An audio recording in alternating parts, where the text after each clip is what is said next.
जीवनाकडे प्रवास हे या संदेश मालिकेचं नाव आहे आणि सध्या आपण पाऊलाने लिहिलेल्या रोमकरास पत्राचा अभ्यास करत आहोत आणि आज आपण 7व्या वचनापर्यंत पोहोचलेलो आहोत.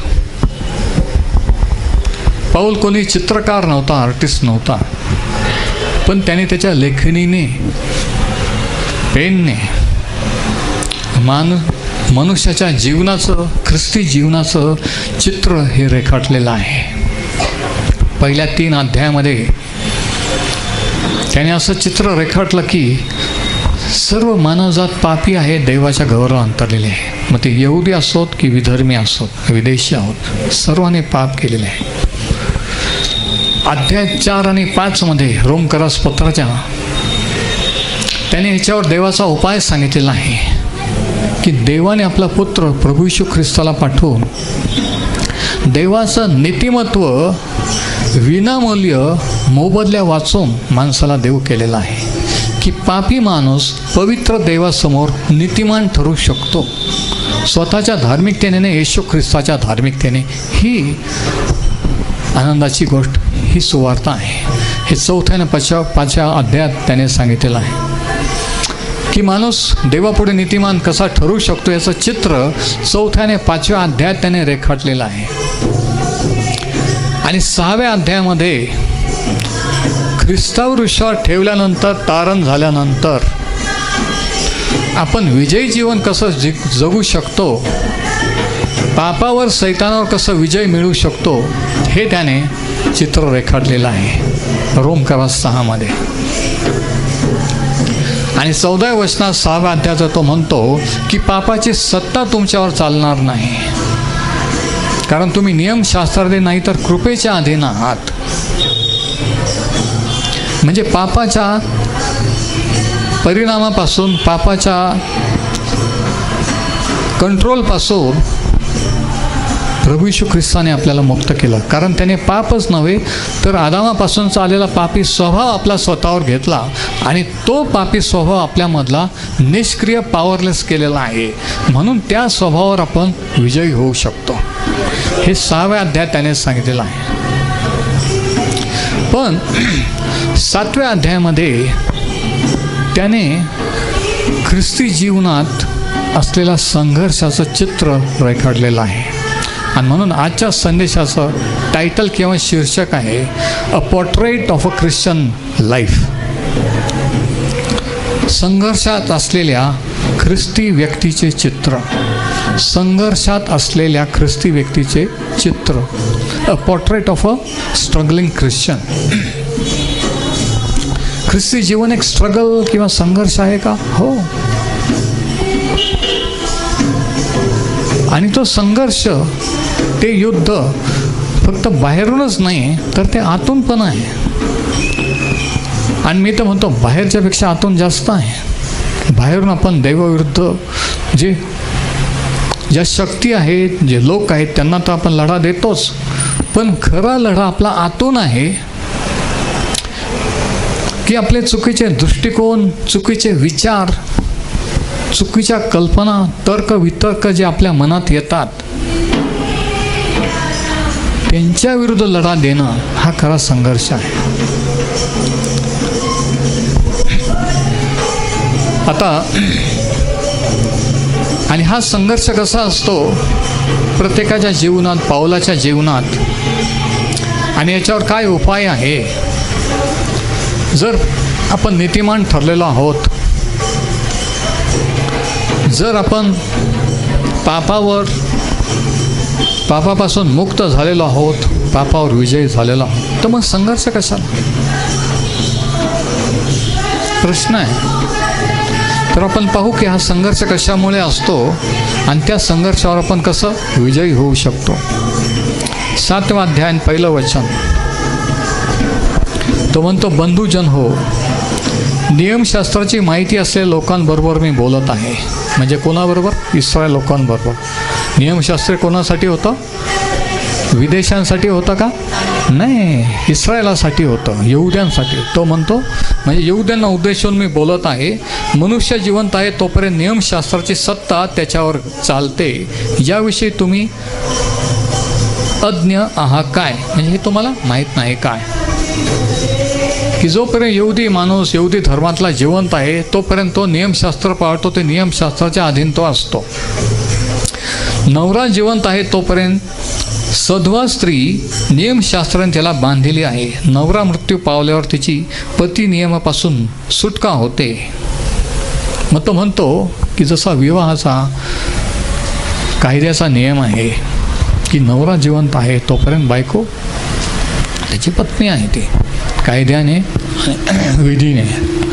पण पती जर वारला तर मग ती मुक्त झाली दुसरं लग्न करायला किंवा एकटं राहायला किंवा काय करायला, तीच पतीच्या अंडर नाही. आता बघा, नीट लक्ष द्या, हे फार महत्त्वाचं प्रकटीकरण, फार महत्त्वाचं सत्य आहे. जर तुम्हाला दैनंदिन जीवनात विजयी व्हायचं असेल तर. वचन 3, म्हणून नवरा जिवंत असता ती दुसऱ्या पुरुषाची झाली तर तिला व्यभिचारिणी म्हणतात, पण नवरा गत झाल्यावर त्या नियमापासून ती मुक्त होते. नंतर ती दुसऱ्या पुरुषाची झाली असताही व्यभिचारिणी होत नाही. तो म्हणतो कायद्याने जर नवरा जिवंत असताना, आणि म्हणून व्यभिचाराशिवाय जर दुसरं लग्न केलं तर शास्त्राला धरून नाही आहे, बिलिव्हर्ससाठी, विश्वासार्ह्यांसाठी. हल्लीचं फॅड आहे, भविष्यवाण्या होत आहे की देवाने दाखवलं की माझे पती विश्वास आहे, माझी बायको इतकी विश्वासात नाही, मी हिच्याशी लग्न करत हिच्या, आणि लोक खुशाल सोडून लग्न करत आहेत भविष्यवाणीच्या नावाखाली. कोणतीही भविष्यवाणी ही देवाच्या वचनाविरुद्ध न असू शकत नाही. जी भविष्यवाणी शास्त्राला धरून नाही ती पवित्रपणापासून नाही, हे लक्षात घ्या. परत एकदा रिपीट करतो, जी भविष्यवाणी शास्त्राला धरून नाही ती पवित्र आत्म्यापासून नाही. मला वाटलं कोणीतरी आमेन म्हणेल. शास्त्र सांगतं की व्यभिचार करण्याशिवाय सोडू नये, पण कोणीतरी म्हटलं पवित्र आत्म्याने मला दाखवलं की मी तिच्याशी लग्न करावे, तर ते पवित्र आत्म्यापासून नाही, सैतानाच्या आत्म्यापासून आहे. आत्ता किती जणांना समजलं. म्हणून भविष्यवाण्याच्या मागं पडू नका, देवाच्या वचनाने त्याचं मूल्यमापन करा. कोण यूट्यूबवर किती फेमस आहे आणि कोण जगप्रसिद्ध आहे मोहन, आणि कोणाच्या किती व्ह्यूज आणि किती काय आहे हे महत्त्वाचं नाही आहे. वचन काय सांगतं, प्रभू येशू म्हणतो मी जे शब्द बोलतो ते एक दिवशी तुमचा न्याय करतील. आज स्वतःला विचार, तुम्ही कोणाला फॉलो करत आहात? एका कोणीतरी जगप्रसिद्ध मोठ्या माणसाला की प्रभू येशूला आणि त्याच्या वचनाला? आज अनेक विश्वासाने गोंधळलेले आहेत. का गोंधळलेले आहेत?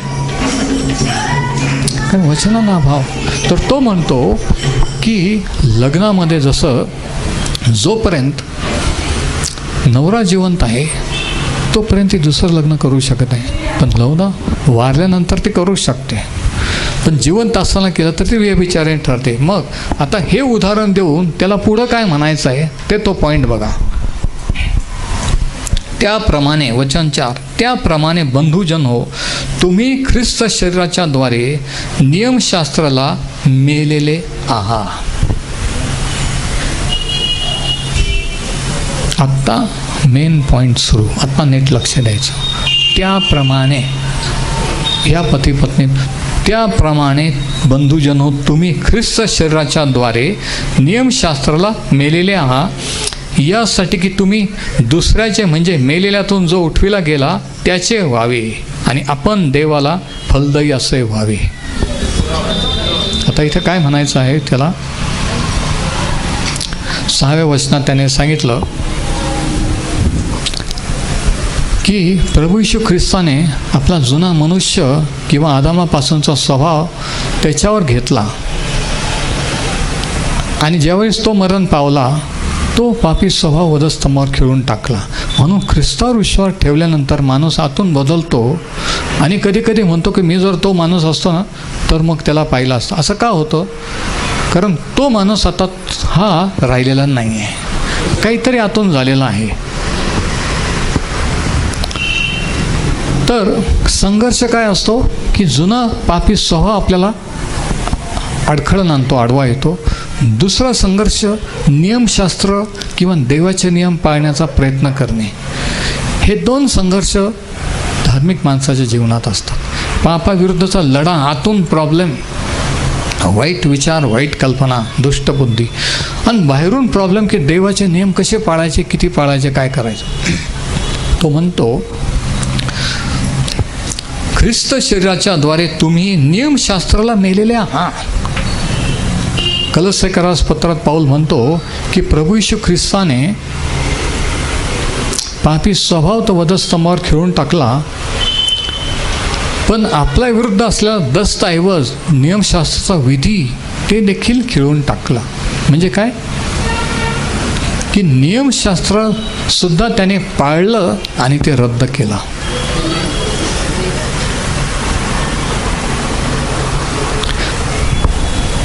रोमकरास पत्र 10 अध्याय 4 वचन जरा बघा, याच्यात अजून क्लिअर आहे. प्रत्येक विश्वास ठेवणाऱ्याला नीतिमत्व प्राप्त होण्यासाठी ख्रिस्त नियमशास्त्राची समाप्ती असा आहे. ख्रिस्तामध्ये नियमशास्त्र संपलेलं आहे. Praise the Lord. तो म्हणतो जेव्हा तुम्ही ख्रिस्तावर विश्वास ठेवला, ख्रिस्ताने नियमशास्त्र पाळलं, ख्रिस्त मरण पावला, तिथं नियमशास्त्र रद्द झालं. म्हणून नियमशास्त्राच्या अंडर, नियमशास्त्राअधीन आता तुम्ही राहिलेलं नाही. म्हणजे तुम्ही आणि मी आज नियमशास्त्र पाळायला बांधलेले नाही. Praise the Lord.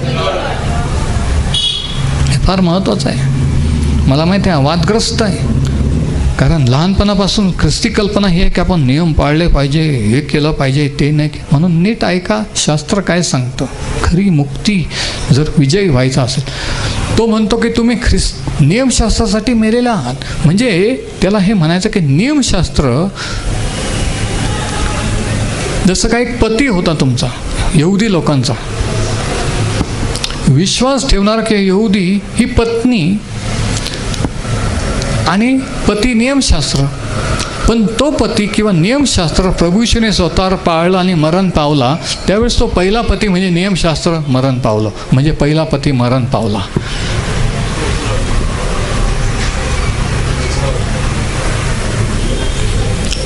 जर नीट लक्ष दिलं तर कधी प्रेज द लॉर्ड आमेन म्हणायचं ते तुम्हाला कळलं.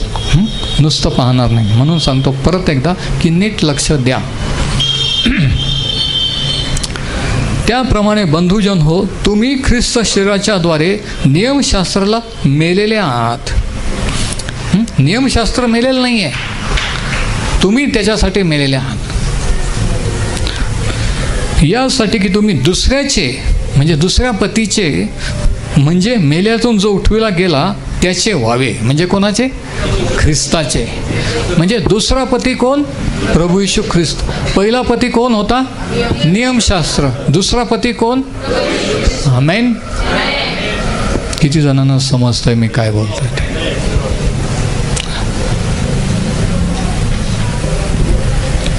आणि आपण देवाला फलदायी व्हावे. एक महत्त्वाचं, अत्यंत महत्त्वाचं प्रगटीकरण, महत्त्वाचं सत्य या ठिकाणी त्याने सांगितलेलं आहे. 6व्या अध्यायात त्याने सांगितलं की आदामापासूनचा पापी स्वभाव त्याने घेतला आणि वधस्तंभावर खिळून टाकला. जेव्हा आपला पापी स्वभाव त्याने घेतला आणि तो मरण पावला, तो पापी स्वभाव पण मरण पावला. त्या आदामाच्या पापी स्वभावापासून, जुन्या मनुष्यापासून त्याने मुक्त केलं. हे पहिलं सत्य. आणि दुसरं सत्य ह्या अध्यायात तो सांगतो की नियमशास्त्र त्याने स्वतः पाळलं आणि नियमशास्त्राच्या बंधनापासून तुम्हाला आणि मला मुक्त केलं. म्हणून ख्रिस्ती विश्वासणारे आपण जुन्या करार पाळायला, 10 आज्ञा पाळायला, सणवार करायला, हंगामाचा सण करायला बांधलेले नाहीत. जे चर्च करतात त्यांना हे सत्य माहीत नाही. मी काय सांगतो हे चेक करा. मला माहीत आहे की हे संदेश यूट्यूबवर आणि जगभर तुम्ही जिथं असाल तिथं पाहता, पण हे वचनातून आहे का हे चेक करा. वचन सांगतं ह्या 4थ्या वचनामध्ये की तसे त्याप्रमाणे तुम्ही ख्रिस्ताच्या द्वारे नियमशास्त्राला मेलेले आहात. इतकं स्पष्ट सांगितलेलं आहे. म्हणजे काही नियमशास्त्र पाळायचं नाही. हीच आनंदाची बातमी आहे की 10 आज्ञा, नियमशास्त्र, सणवार पाळून तारण नाही आहे. प्रभू ईश्वर विश्वासाने तारण आहे. काहीतरी करून हे करायचं आणि ते नाही करायचं, हा ख्रिस्ती ही सुवार्ता नाही आहे. सुवार्ता ही आहे की आपल्यासाठी त्याने सगळे नियम पाळले, स्वतः अर्पण झाला, पाप घेतले, पापी स्वभाव घेतला आणि सगळं रद्द करून टाकलं. ही जर सुवार्ता नाही कळली तर सुवार्ताच माहीत नाही आहे, तर शास्त्रच नाही कळलं. किती वचनं पाठ केले तरी हे जर माहीत नाही, हे जर सांगत नाही तर आपण सुवार्तात गाजवत नाही आहे. जर कोणी कोणाला कोणते नियम पाळायला लावतो तर तो सुवार्ता सांगत नाही आहे. म्हणून दुसरं महत्त्वाचं सत्य काय की प्रभू येशूने पापी स्वभावापासून तर आपल्याला मुक्त केलं, पण नियमशास्त्रापासून देखील मुक्त केलेलं आहे. ते त्या काळात त्यांच्यासाठी होतं. आज असंख्य ख्रिश्चन लोकांना वाटतं की ते आपल्यासाठी आपण पाळलं पाहिजे, आणि ते पाळत आहेत लहानपणापासून. मी पण पाळत आलो, मलाही सांगण्यात आलं, पण कुठंतरी काहीतरी चुकतं असं नेहमी वाटायचं. पण काय चुकतं हे कोणीच सांगितलं. एक दिवशी देवाने त्याच्या वचनातून प्रकट केलं. सत्य समजणं एक भाग आणि ते स्वीकारणं दुसरा भाग. सत्य स्वीकारणं, मान्य करणं की मी चुकीचं करत होतो, चुकीचं होतो, याला म्हणतात पश्चाताप. पण माणसाचा स्वभाव गर्विष्ठ असल्यामुळे माणूस सहजासहजी मान्य करीत नाही, कबूल करीत नाही का हा मी चुकलो है ना. किती वेळेस आपण लवकर सॉरी म्हणत नाही, नाही का. आपण हसतो, आपण सोडून देतो, पण हा माझं चुकलं, क्षमा करा, त्याला म्हणतात खरा पश्चाताप. हा मनुष्य स्वभाव आहे, हा आदामाचा पापी स्वभाव आहे, आणि तो जोपर्यंत खिळला जात नाही तोपर्यंत खरं तारण नाही आहे. तो जोपर्यंत बदलत नाही तोपर्यंत जुन्या मनुष्यात तो पण पहिल्या आदामाचेच आहोत, शेवटल्या आदामाचे झालेले नाही आहे, म्हणजे ख्रिस्ताचे झालेले नसतो. Praise the Lord. म्हणून नवा जन्म आहे. तर तो म्हणतो आपण देह स्वभावाच्या अधीन होतो तेव्हा, देह स्वभावाच्या म्हणजे जुन्या स्वभावाच्या आदामाच्या, तेव्हा नियमशास्त्राच्या द्वारे उत्पन्न होणाऱ्या पाप वासना आपल्या अवयवात मरणाला फळ देण्यासाठी प्रवृत्त होत्या. आता ज्याने आपण बद्ध होतो किंवा बांधलेले होतो त्याला मरून आपण नियमशास्त्रापासून मुक्त झालो आहोत. आता अंडरलाईन करा, आपण नियमशास्त्रापासून मुक्त झालो आहोत. म्हणजे जर कोणी सांगितलं तुम्हाला की नाही नाही ते पाळलं पाहिजे असं कसं काय, तर हे अंडरलाईन करून हे वचन त्यांना सांगा. अंडरलाईन करा, आपण नियमशास्त्रापासून मुक्त झालो आहोत. आणि हे तुमच्या कॉम्प्युटरला फिट करा, तुमच्या आत्म्यात कायमचं फिट करा. नियमशास्त्र, नियम स्वतःवर दुसऱ्यांवर लादू नका. ख्रिस्ताने मुक्त केलेलं आहे, मुक्त राहा. सुवार्ता मुक्तीची सुवार्ता आहे, बंधनात आणण्याची नाही आहे. सुवार्ता हे करा ते करू नका ही नाही आहे. काय केलंय प्रभू येशूने ती सुवार्ता आहे.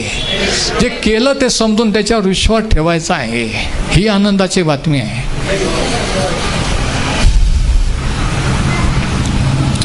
तर पहिल्या 6 वचनामध्ये पहिला पॉईंट असा की तो म्हणतो की तुमचा पहिला पती मोशेचं नियमशास्त्र होतं. आता तुमचा दुसरा पती प्रभू येशू ख्रिस्त झालेला आहे, त्याच्या अंडर तुम्ही आहात. पहिला पती वारला, नियमशास्त्र त्याने वधसमोर रद्द केलं. आता तुम्ही दुसऱ्या पतीचे झालेले आहात, ख्रिस्ताचे झालेले आहात. आता नियमशास्त्र पाळायला बांधलेलं नाही आहे. Praise the Lord. आणि पत्नी म्हणजे विश्वासणारा. म्हणजे पहिल्या पतीपासून म्हणजे नियमशास्त्रापासून आपण मुक्त झालेलो आहोत. एवढं जरी कळलं तरी आजचा संदेश कळला. नियमशास्त्रापासून तुम्ही मुक्त झालेले आहात.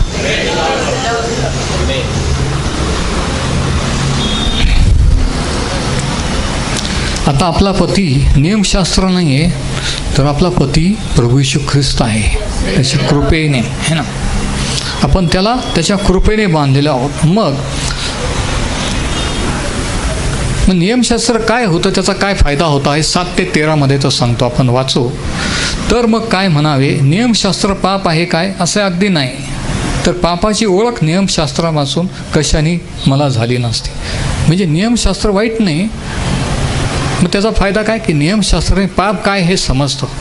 खून करू नको असा नियम नव्हता, कायनाने हाबेलाचा खून केला तेव्हा. म्हणून देवाने त्याला शिक्षा केली, का नियमच नव्हता. कायदा जर नाही तर कायदा मोडला असं कसं काय म्हणू शकता?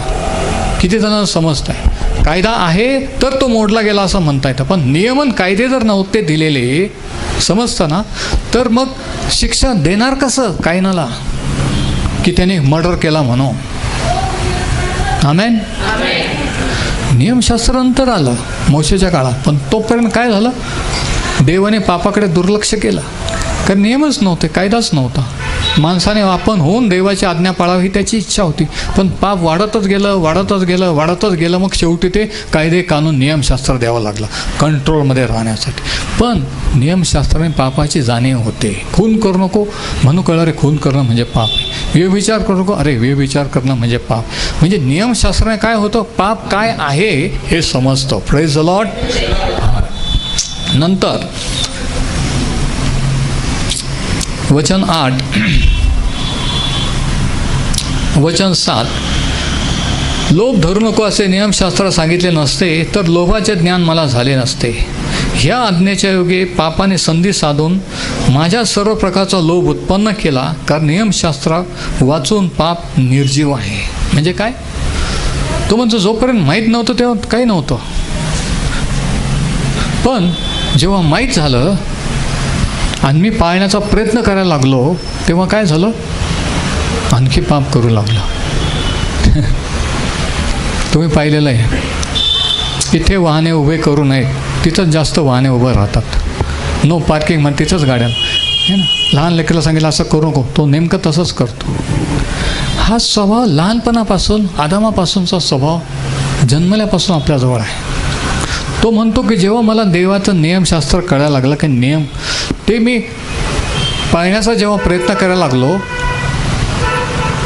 तर आपोआप जास्त पाप करायला लागलो. म्हणजे आपोआप माझ्याकडून जास्त चुका, जास्त पाप होत गेले. मी नियमशास्त्र वेरीत होतो तेव्हा मी जिवंत होतो, पण आज्ञा देण्यास आल्यावर पाप सजीव झाले आणि मी मृत पावलो. वचन 9, याप्रमाणे ज्या आज्ञेचा परिणाम जीवन तिचा परिणाम मरण आहे हे माझ्या अनुभवास आले. म्हणजे काय? जसं जसं आज्ञा पाळायचा प्रयत्न तसं तसं जास्त पाप करायला लागलो. मग असं कळलं की हे नियमशास्त्र किंवा हे नियम पाळून जीवन मिळत नाही, हे फक्त पापाला कंट्रोलमध्ये ठेवू शकतं. नियमशास्त्र कधी जीवन देण्यासाठी दिलेलं नव्हतं. लक्षात घ्या. माणसाला पाप काय आहे, देव किती पवित्र आहे, देवाला काय आवडत नाही हे माणसाला कळावं म्हणून रायटिंगमध्ये लेखी दिलेलं होतं. नीतिमान ठरवण्यासाठी नाही. म्हणून नियमशास्त्र पाळून कोणी नीतिमान ठरत नाही. तरी लोक प्रयत्न करीत आहेत, ख्रिश्चन लोक, आज्ञापालन करून 10 आज्ञा पाळा, हे करा. नियमशास्त्र पालन केल्याने माणूस नीतिमान ठरत नाही, प्रभू ईश्वर विश्वासाने नीतिमान ठरतो. नीतिमान ठरणं, नीतिमत्व ही देवाची मोफत देणगी आहे. आपलं पाप त्याने घेतलं आणि त्याची धार्मिकता किंवा नीतिमत्ता आपल्याला मिळाली. हे एक्सचेंज आहे, कर्म करून मिळत नाही आहे. लक्षात घ्या. किती जणांचा विश्वास आहे की तुम्हाला त्याने त्याचं नीतिमत्व दिलेलं आहे, तुम्ही नीतिमान ठरलेले आहात. जर ठरलेले आहात तर तुम्ही नीतिमान ठरण्याचा प्रयत्न करणार नाही. तुम्ही आणखी काही करून देवाला खुश करायचा प्रयत्न करणार. उलट ठरलेले आहात म्हणून त्याचे आभार मानाल.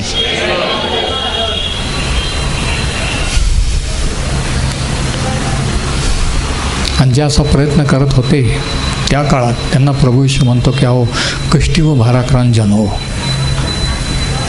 कष्ट करून भाराने लादलेले, हे केलं पाहिजे, ते नाही केलं पाहिजे, शाबात पाळला पाहिजे, एवढे अर्पणाला पाहिजे, दशांश दिला पाहिजे. अहो कष्टी व भाराक्रांत जन हो, तुम्ही सर्व माझ्याकडे या म्हणजे मी तुम्हाला विश्रांती देईन. शास्त्री पुरुषांनी मोशेच्या नियमात अजून स्वतःचे नियम घालून लोकांना भाराने लादलेलं होतं, वाकलेले होते लोक. आणि आजही लोक धर्मकर्माने वाकलेले, लादलेले आहेत. आणि मग वाटतं की किती करू, काय करू, कुठं जाऊ. प्रभू येशू म्हणतो माझ्याकडे या म्हणजे मी तुम्हाला विश्रांती देईन. ती विश्रांती म्हणजे काय? आत्म्याचं तारण. तो मग कष्ट करण्याची, भाराने लादण्याचे, नियम पाळण्याचे हे करायची गरज नाही. माझ्याकडे या, मी तुम्हाला विश्रांती देईन. प्रभू येशू ख्रिस्त विश्रांती ते तारण आपल्याला देतो. ते नियमाच्या भाराने लादून मिळत नाही. लक्षात घ्या. आपण आपण जे ख्रिस्ती आहोत, जे यहुदी आहोत, आपल्याला हे लहानपणापासून आपल्या मनावर बिंबण्यात आलेलं की हे कळलं पाहिजे, हे केलं पाहिजे, ते नाही केलं पाहिजे, आणि आपण त्या भाराने लादलेले असतो. आणि सगळ्याला माहिती आहे की कोणीच करू शकत नाही, अंतरी ते करायचा प्रयत्न करतात. हे विशेष किती विशेष आहे ना का. तर वचन 13, कारण पापाने संधी साधून आज्ञेचे योगे फसविले व तिचे योगे मला जीवे मारले. पापाने फसवले. कसं? पापाने ठरवलं की आज्ञा पाळून नाही होऊ शकत, आज्ञा पाळण्याचा प्रयत्न करतो, पाळूच शकत नाही. पाळण्याचा प्रयत्न केला तो फसला. आजही जे पाळण्याचा प्रयत्न करतात ते फसतात. तो म्हणतो की पापाने मला फसवलं, की पाप आतून आहे, बाहेरून आहे, आज्ञा पाळून फायदा नाही आहे, हे मला आत्ता कळलं. तर मग जे उत्तम ते मला मरण असे झाले काय? असे अगदी नाही. पाप ते पाप असे दिसावे म्हणून जे उत्तम त्याचे योगे ते मला मरणास कारण झाले, यासाठी की आज्ञाचे योगे पाप पराकाष्ठेचे पापी व्हावे. म्हणजे काय? की पाप हे पाप किती भयंकर आहे. देवाच्या सामर्थ्याशिवाय आपण पापावर विजयी होऊ शकत नाही. तो म्हणतो हे मला कळलं. आतून पाप असल्यामुळं देवाचे नियम बाहेरून मी पाळूच शकत नाही, हे मला कळलं. Praise the Lord. तोपर्यंत मी ते पाळत होतो, पाळण्याचा प्रयत्न करत होतो, पण आता मला कळलं की मी ते पाळू शकत नाही, कारण माझा प्रॉब्लेम आतून आहे, मी पापी आतून आहे. म्हणून बाहेरून मी चांगलं बोलू शकत नाही, वागू शकत नाही, करू शकत नाही. 3 गोष्टी होत्या नियमशास्त्राचे फायदे. पहिली गोष्ट, नियमशास्त्र पाप दर्शवते, वचन 7, की काय बरं काय वाईट हे दाखवते. दुसरी गोष्ट, नियमशास्त्र हे वाईट करायला प्रवृत्त करते. म्हणजे जेवढं आपण म्हणतो की मी हे करेल ते नाहीच करू शकत. आता उदाहरणार्थ, तुम्ही समजा ठरवलं की सकाळी उठून मी रोज 1 तास बायबल रीडिंग करील, प्रार्थना करील. किती वेळेस ठरवलं, किती वेळेस केलं? झालं का? नाही झालं. असं पाहू नका ना अनिता. झालं का? नाही झालं. का नाही झालं? प्रॉब्लेम आतून आहे, प्रॉब्लेम बाहेरून आहे. तो म्हणतो हे मला कळलं की मी माझ्या शक्तीने देवाचं आज्ञापालन नाही करू शकत, आणि हे प्रत्येकाला कळलं पाहिजे. तिथून ख्रिस्ती जीवनाची सुरुवात आहे की मी आज्ञा पाळू शकत नाही, मी सगळे नियम पाळू शकत नाही, मला नियमशास्त्र पाळायची गरज नाही. येशू ख्रिस्ताने ते घेतले आणि कॅन्सल करून टाकले. माझ्यासाठी त्याने ते नियमशास्त्र पाळलं, संपला विषय, संपला. Praise the Lord. मला त्याच्यापासून मुक्त केलेलं आहे. सैताना ऐक, मला प्रभू येशूने नियमशास्त्रापासून मुक्त केलेलं आहे. ही खरी सुवार्ता आहे. तर पहिली गोष्ट पाप दर्शवते. दुसरी गोष्ट पापाकडे प्रवृत्ती वाढवते, पाप करायला प्रवृत्त करते. जेवढं आपण म्हणतो नाही करणार तेवढं आपण करतो, है ना. आणि तिसरी गोष्ट काय, की समस्येचं मूळ काय आहे हे नियमशास्त्र सांगतं. की नियमशास्त्रातून कळतं की आपण पापी आहोत. आपण पाप करतो म्हणून पापी नाही, आपण ऑलरेडी जन्मापासून पापी आहोत. तो स्वभाव आपोआप आपल्यामध्ये आदमापासून आलेला आहे, म्हणून आपल्याला पाप करायला लावतो. आणि प्रभू येशूने बाहेरचा नाही आतला तो प्रॉब्लेम सोडवला की तो पापी स्वभाव पण स्वतःवर घेऊन वधस्तंभावर खेळून टाकलेला आहे. त्याला म्हणतात तारण. की आम्ही हे करतो आणि तुम्ही ते करता, हे तारण नाही आहे. आम्ही ह्या चर्चला जातो, तुम्ही तसं नाही आहे. ते की पापी स्वभाव तो प्रभू येशूने माझ्या आत्म्याचा तारण, माझ्यातला जुना स्वभाव काढून नवा आत्मा, नवा स्वभाव त्याने दिला, नवा मनुष्य उत्पन्न केलेला आहे. म्हणून तो तर ह्या 3 गोष्टी. आता पुढे तो काय म्हणतो बघा, वचन 14 वर्स 14. आपल्याला ठाऊक आहे की नियमशास्त्र आध्यात्मिक स्वरूपाचे आहे, पण मी तर दैहिक. आता बघा, तो म्हणतो 2 प्रॉब्लेम. एक बाहेरचा प्रॉब्लेम होता नियमशास्त्र पाळण्याचा, मी पाळायचा प्रयत्न करत होतो तर जास्त पाप करायचो, मी पाळू शकलो नाही, म्हणून मी देवाच्या आज्ञा मोडल्या. दुसरा प्रॉब्लेम तो म्हणतो की माझ्या ठाईच पाप होतो, आदमापासून आलेला पापी स्वभाव होता. तो म्हणतो वचन 14 की नियमशास्त्र आध्यात्मिक आहे, चांगलं आहे, पण मी तर दैहिक पापाला विकलेला असा आहे. प्रॉब्लेम नियमशास्त्र नाही, प्रॉब्लेम माझ्यामध्ये आहे. समजा एक्सरे MRI काढलं आणि त्याच्यातून दिसून आलं की अमुक अमुक आजार आहे, अमुक अमुक ठिकाणी ट्यूमर आहे. नाही, पण तुमची मशीन खराब आहे, माझ्यात प्रॉब्लेम नाही, ती मशीन बिघडलेली, ती मशीन चेक करा, असं म्हणून चालणार का? मशीन जी आहे, जे आतमध्ये आहे ते दाखवतं. प्रॉब्लेम मशीनीत आहे का? प्रॉब्लेम त्या बॉडीमध्ये आहे, शरीरामध्ये आहे. प्रॉब्लेम नियमशास्त्रात आहे का? प्रॉब्लेम तुमच्या आणि माझ्यामध्ये आहे की आपण पापी आहोत. नियमशास्त्र चांगलं आहे, किती जणांना समजतं काहीतरी म्हणा. तो म्हणतो नियमशास्त्र आध्यात्मिक आहे, आत्मिक आहे, पण मी पापी आहे, मी पापाला विकलेलो आहे, म्हणून मी नियमशास्त्र पाळू शकत नाही, किती प्रयत्न केलं तरी. बघा, आपला विषय काय आहे की ख्रिस्ती जीवनातील संघर्ष. रोज आपण आज्ञा पाळण्याचा प्रयत्न करतो, रोज मोडतो, रोज क्षमा मागतो, पण असं किती दिवस? आणि हेच ख्रिस्ती जीवन आहे का? की तेच पाप करायचे आणि त्याची क्षमा मागायचे आणि तेच पाप तिथंच गोल गोल फिरायचे कसब्याप्रमाणे, ते आहे का? नाही. मग कधी पुढं जायचं, कधी आपण वरच्या लेवलला जायचं? नेमकं ख्रिस्ती जीवन म्हणजे काय? बायबल रिडिंग करायचं, चर्च लावायचं, काय नेमकं आहे काय? ते हे आहे की पहिली गोष्ट हे माहीत होणं की पापी स्वभावाचा अधिकार आपल्यावर राहिलेला नाही, तो त्याने वजत समार खेळला. नियमशास्त्राच्या अंडर आपण राहिलेलो नाही, नियमशास्त्रापासून आपल्याला मुक्त केलेलं आहे. हालेलुया. मग 16 आणि 17 तो म्हणतो की मेन प्रॉब्लेम जे माझ्या मनात नसते तर ते जर मी करतो.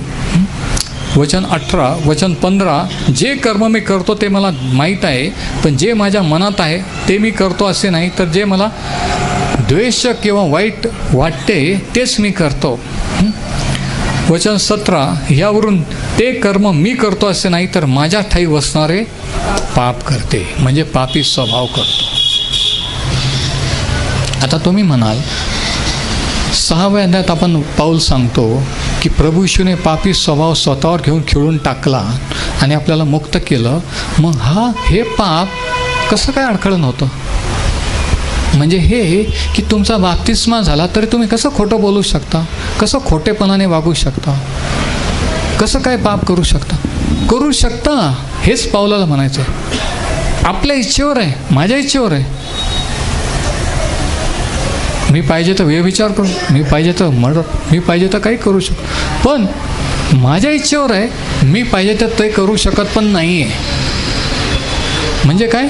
परत प्रॉब्लेम तो मनाचं नवीकरण है ना, की विचार आत्मा बदललेला आहे, आतून बदललेला आहे, पण विचार जुनेच राहिलेले आहेत, शरीर जुनंच राहिलेलं आहे. म्हणजे जेव्हा बाहेरून प्रेशर होतं, मोह होतो, तेव्हा आपण पापाकडे कल जाते. हे पाऊल म्हणतो आहे की पापी स्वभाव जरी निष्क्रिय केलेला आहे तरी तो काढून पूर्णपणे टाकलेला नाही आहे, तो पॉवरलेस. त्याच्यावर विजयी मिळवण्याचं सामर्थ्य दिलेलं आहे, विजयी होऊ शकतो, पण आपल्याला पाहिजे तर आपण पापही करू शकतो. पापाकडे कल असते. जोपर्यंत ह्या देहात आहोत, ह्या पापी जगात आहोत, आपल्याला ह्या गोष्टीला सामना करावा लागेल. आणि हा ख्रिस्ती जीवनाचा संघर्ष असतो. बाहेरून प्रॉब्लेम, आतून प्रॉब्लेम. बाहेरून मोह, त्याला काय होतं, कोण बघतं? ब्रदरला काय माहीत मी काय करतो आणि काय करणार आहे? अरे ब्रदरला नाही, पण देवाला माहीत आहे ना. देव तुमच्याबरोबर आहे. तुम्ही जर त्या देवाच्या आहात तर तो पाहतोय, आणि नाही तरी पाहतोय, कारण तो सर्वांचा देव आहे. Praise the Lord. तर तो म्हणतो 4 गोष्टी तो या ठिकाणी सांगतो. पहिली गोष्ट ही की आपला जो पापी स्वभाव आहे त्याच्यावर आपण स्वतःच्या शक्तीने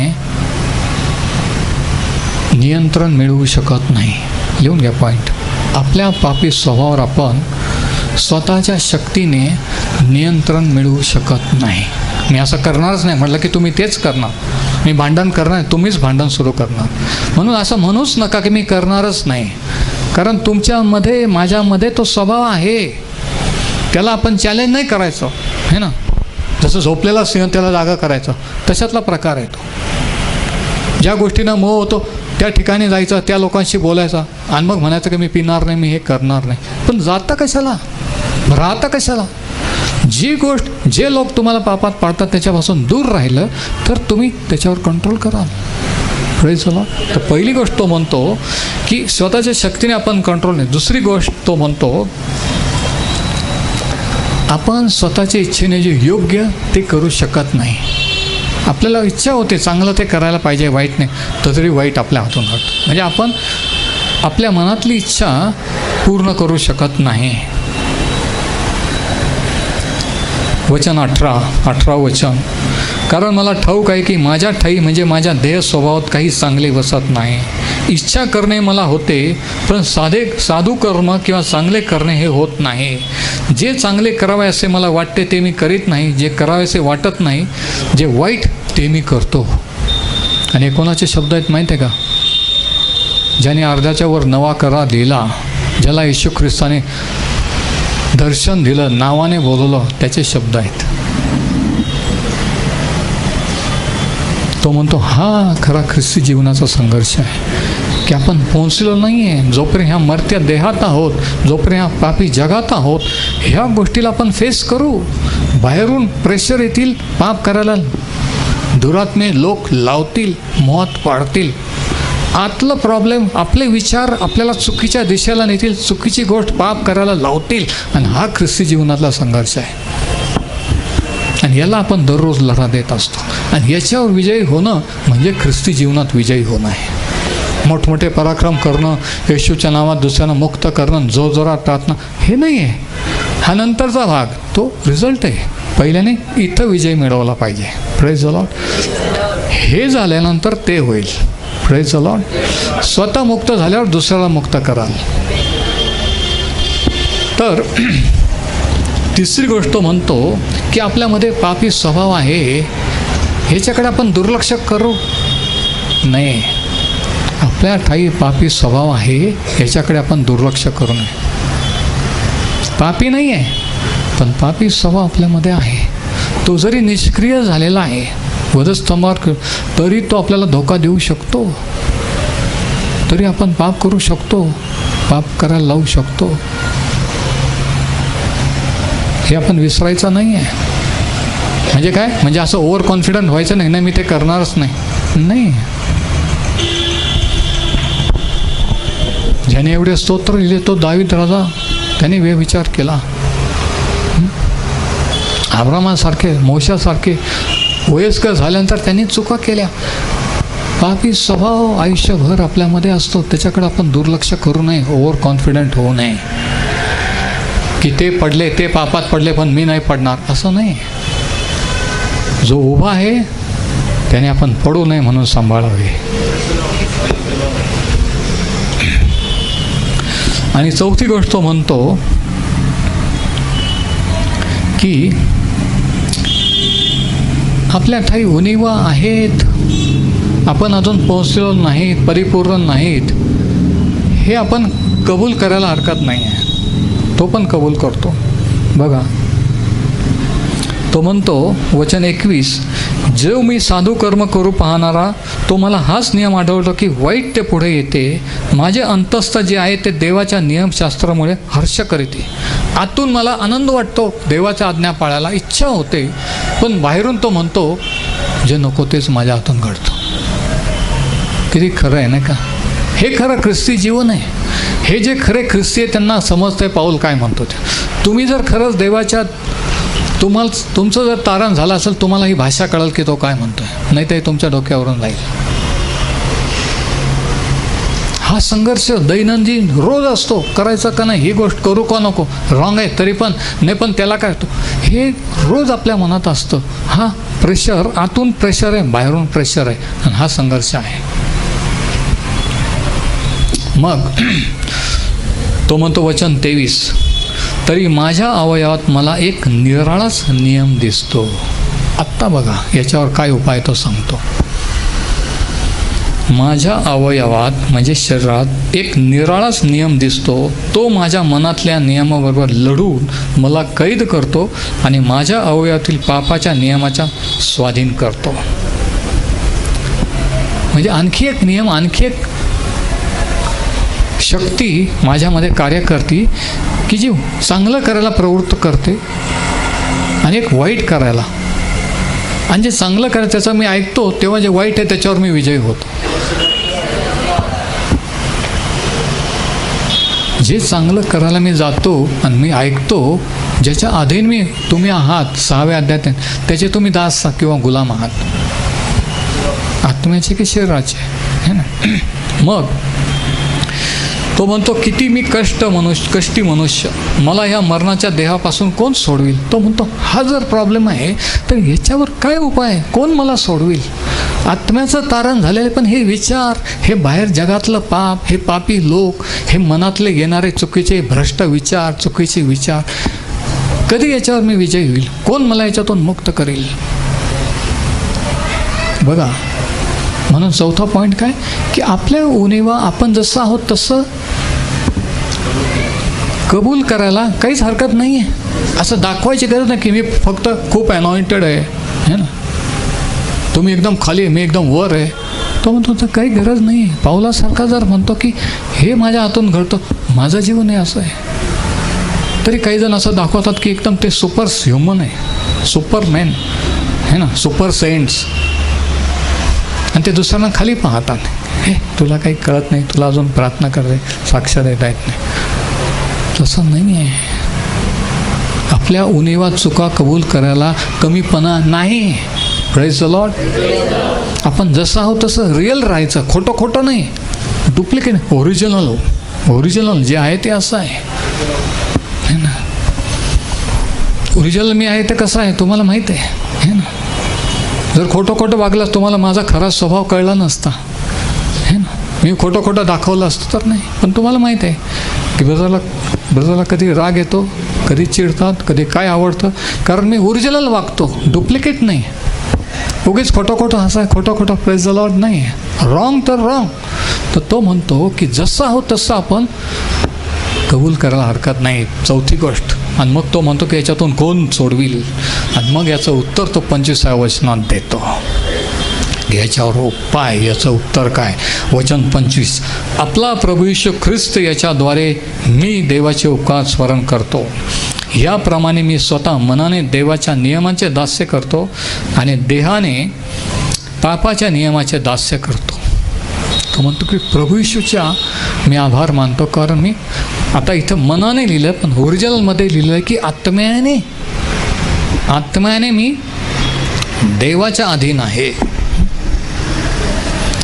म्हणजे देवाने त्याचा आत्मा तो म्हणतो मला दिलेला आहे, माझ्या शक्तीवर, माझ्या भरवशावर सोडलेलं नाही आहे. ज्याला ख्रिस्ताचा आत्मा नाही तो ख्रिस्ताचा नाही. पण जो ख्रिस्ताचा आहे, तुम्ही जर ख्रिस्ताच्या हात झालेले आहात म्हणजे त्याचा आत्मा त्याने दिलेला आहे. आणि कशावरून, जेव्हा तुम्ही रॉंग करता तुम्हाला सिग्नल लाईट लागतो, लाल लाईट लागतो, रॉंग सिग्नल की नाही हे चुकीचं बोललं, चुकीचं केलं. पहिलं वाटत होतं का नाही, आता वाटतं. का वाटतं, कारण देवाने त्याचा आत्मा दिलेला आहे. किती जणांना समजतंय मी काय बोलतोय ते. ख्रिस्ताचा आत्मा असल्यामुळे तो तुम्हाला सिग्नल देतो. आणि मग ह्याच्यावरचा उपाय तो सांगायला 8व्या अध्यायात सुरुवात करतो की हा जो संघर्ष आहे स्वतःवर विजयी होण्याचा, नियम पाळून देवाला खुश करण्याचा, ह्याच्यावर आपण स्वतःच्या शक्ती नाही तर देवाच्या पवित्र आत्म्याने विजयी होऊ शकतो. आणि हे कसं होऊ शकतो हे त्याने 8व्या अध्यायात सांगितलेलं आहे. हे आपण पुढच्या रविवारच्या संदेशात पाहूया की हा संघर्ष आपला आहे, हे आपलं जीवन आहे, हे पावलाचा लाईफ होतो आहे, माझा लाईफ हे तुमचं लाईफ आहे की दररोजचा संघर्ष आहे, चांगला आणि वाईट आहोत. मनावर प्रेशर आहे, बाहेरून प्रेशर आहे, लोकांकडून प्रेशर आहे, देवाच्या लोकांकडून, देवाचे जे लोक नाही त्यांच्याकडून. ह्याच्यावर विजयी होऊन ह्या जगात विजयी जीवन जगायचं आहे, स्वतःच्या शक्तीने नाही. त्याच्यासाठी देवाने त्याचं वचन आणि त्याचा पवित्र आत्मा आपल्यामध्ये दिलेला आहे. आणि तो पवित्र आत्मा आपल्याला कसा विजयी करतो आणि या संघर्षावर विजय करतो हे आपण पुढच्या संदेशात पाहू. परमेश्वर हे वचन आशीर्वादित करू.